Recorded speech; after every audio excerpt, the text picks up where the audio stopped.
سږ کال د بارانونو کموالی هم د جلغوزي فصل ته دروند زیان ورکړی ده چې په قیمتونو باندې ښکاره اغېز کړی دی. چې سږ کال خو د مو د سوچ متعلق غیټه په علاقه کې خوشحالي غیټه وه زیوته وه، خو د غیټه مسله دا ده چې د والي د وجې نه غیټه لږ کمزوري شوه. واړه دوکه دا انتوسې وینئ چې مخکې کولینو خوشحالي یا واړه غیټو د دا انداز کې وه،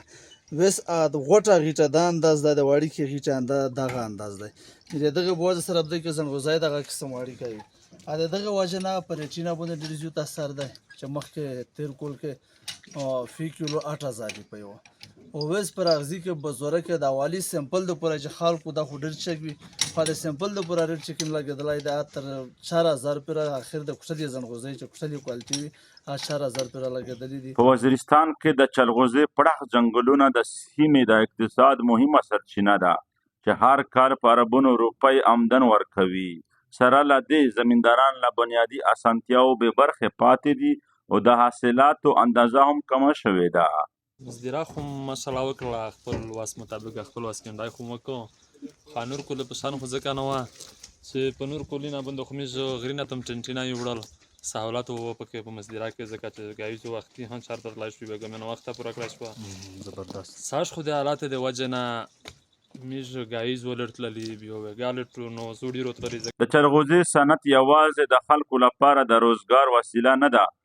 بلکې د طبیعي ځنګلونو ساتنه، د چاپیریال توازن او د ونو بیه رغونه کې هم مهم رول لوبوي. تاسو ته پته ده چې غیټه خو بس سیزن شری دی او سات کور خلک کې داسې مسله وا چې یو خو غیټه اکثر واری ناکامي په وجه سره غیټه چې کیمه دونادو اډر وړي کني کې دونو چې اواړي کې چې زنوځای هغه سره وړي کوي او بل غټه خبره ده ریټ هټه مسله ده چې ریټینا لکه تاسو ته پته ده چې میکي مخته په لاهور کې په زنوځي باندې کیم چاپاو چې دا زنوځي ونیول په لاهور کې په سٹور کې هغه په وجه په ټول